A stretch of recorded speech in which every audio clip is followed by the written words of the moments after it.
Ladies and gentlemen, the political ground is shifting again. Former Deputy President Rigathi Gachagua is playing a solo game while Matiang'i and Kalonzo are working on a possible joint ticket. Many of the Kenyans are seeing this as a big threat to President William Ruto.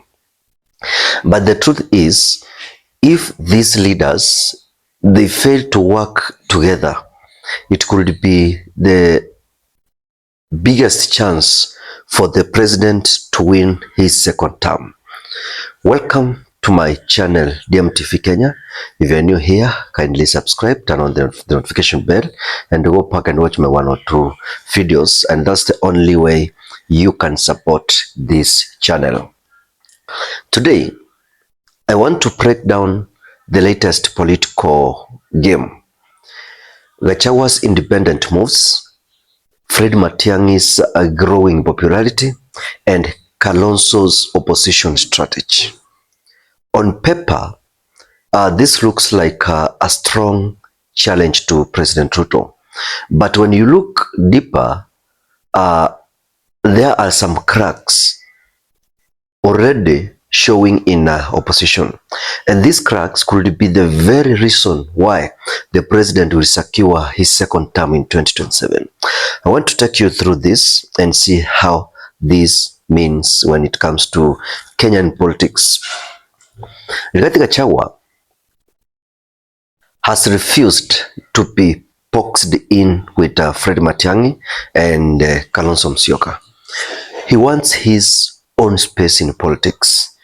And sources close to him suggest that he's even considering being on the ballot in 2027. And this is a bold but risky move. Instead of running behind Matiang'i, Kalonzo Musyoka, he's building his own political empire in Mount Kenya. By doing this, Gachagua could split the mountain forts, a move that will weaken both the current President William Ruto and the opposition. Matiang'i brings the face of discipline, governance, and credibility in the opposition. Kalonzo Musyoka also brings loyalty, networks, and Ukambani numbers. If these people work together, they would look like a fresh alternative. But here is the problem. Their supporters are not naturally united. Kalonzo's space may not fully trust Matiang'i, and while Matiang'i's people in Kisii may doubt Kalonzo's long history. And this mistrust, to me, could make it harder to sell the ticket across the country. If Rigathi Gachagua runs separately, Mount Kenya votes will be divided, and if Matiang'i and Kalonzo fail to match free, opposition votes will also scatter. And this leaves President Ruto in the middle, smiling because he only needs a solid 40 to 45% block to defend his seat. He will say to Kenyans, look, my opponents are confused, but I am steady. And that message could work to Kenya when you look at this politics. For the opposition, division is the biggest danger. If Matiang'i, Kalonzo, and Gachagua all just their own ambitions, I want to tell you that the Ruto's road becomes easy. History has shown us that divided opposition never beats a sitting president in this country. Unless they fix these cracks, Ruto's chances remains strong. Rigathi Gachagua may think that he is strengthening his future. Matiang'i and Kalonzo may think they are forming a winning team.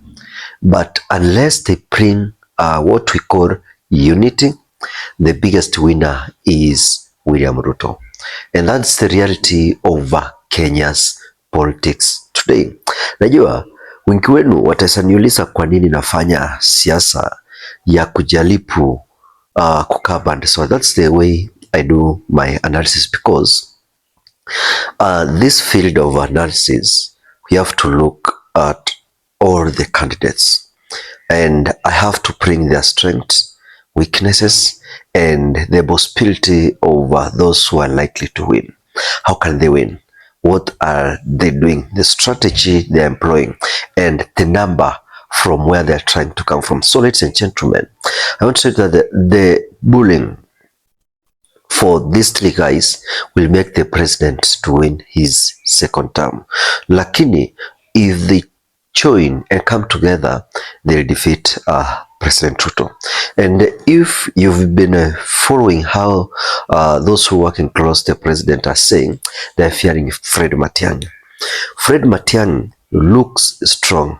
And they're saying that the only person who can take President Ruto home is Fred Matiang'i. So, this tells that if Kalonzo, Gachagua, and other key opposition leaders decides to pack Fred Matiang'i, they'll defeat William Ruto. And that's the only person who has been seen serious, who has been being praised by people who are working close to the president, and he will win.